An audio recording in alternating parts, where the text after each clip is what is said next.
y'all were teenagers thought you were invincible. Yeah, so did I. 19, training horses for the majority of my life, which is a very dangerous hobby, without so much as a bruise to show for it. I was recently engaged. I had everything that I could have ever wanted. Life couldn't seem to get any better.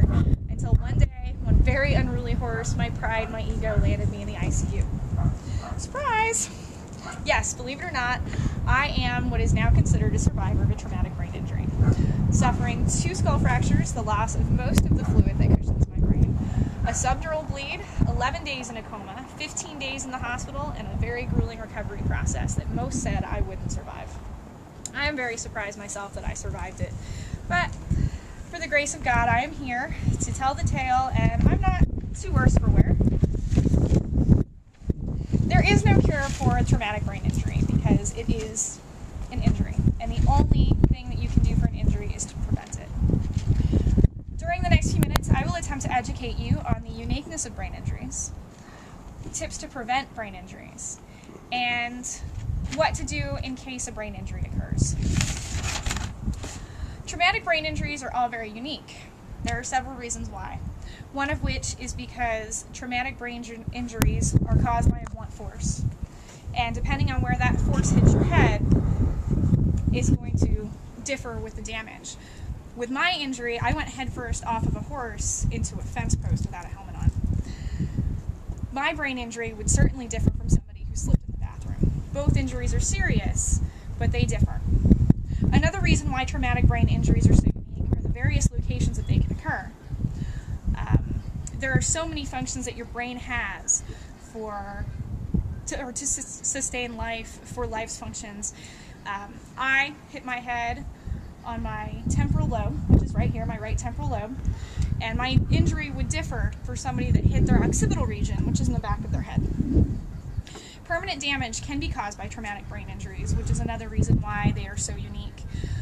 As many of you know, brain cells don't repair themselves. So once they're gone, once they have been injured, once they have been killed, they're done. You're not getting any more. You have the brain cells that you have from the day you were born to the day you die. They don't regenerate. The permanent damage that can be caused by a traumatic brain injury is different in various locations. Like I said, I hit my head on my right temporal lobe, which contains the auditory impulses. My permanent damage was that I lost hearing on my right side. If I had hit the back of my head in the occipital region, I would have possibly gone blind. With the seriousness of traumatic brain injuries being so prevalent, it's important to know what steps to take to prevent them. First and foremost, wear your helmets. Whether you are riding a horse, riding a motorcycle, wakeboarding or snowboarding, wear a properly fitted helmet. That is one of the ways you can prevent a traumatic brain injury. Another way you can prevent a traumatic brain injury is by buckling your seatbelt. A lot of injuries to the head are caused by hitting the dashboard, going through a windshield, or being expelled from a vehicle.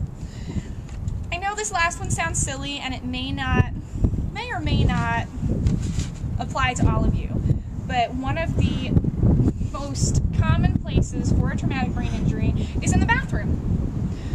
Believe it or not, brain injuries happen in the bathroom, slip and falls, whatnot. One of the most important things you can do to prevent an injury within the bathroom is make sure you have handrails, non-slip rugs, and the possibility of eliminating any standing water or free water on the floor. Traumatic brain injuries are very serious medical issues.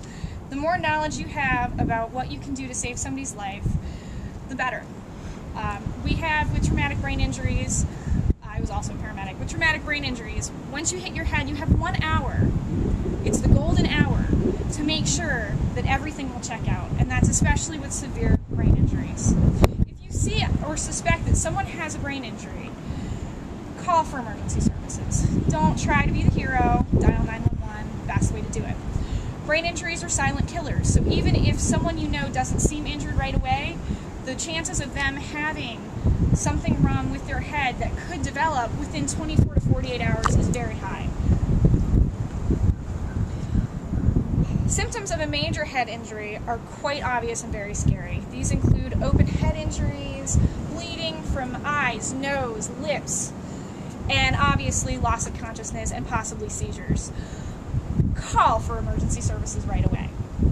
Always remember that none of us are qualified to diagnose a brain injury, and that's what the hospital is there for. And please don't try to move a traumatic brain injury victim, especially if it is a severe injury. As you can see, head injuries are nothing to laugh about, although we've had some giggles today. There are no cures for these. Recovery is hard, but the best way to prevent them is to be educated. As you can see, brain injuries are unique and preventable in most instances, and now you have the knowledge to keep yourself safe. So with that being said, my closing point to you is just remember that your brain matter matters.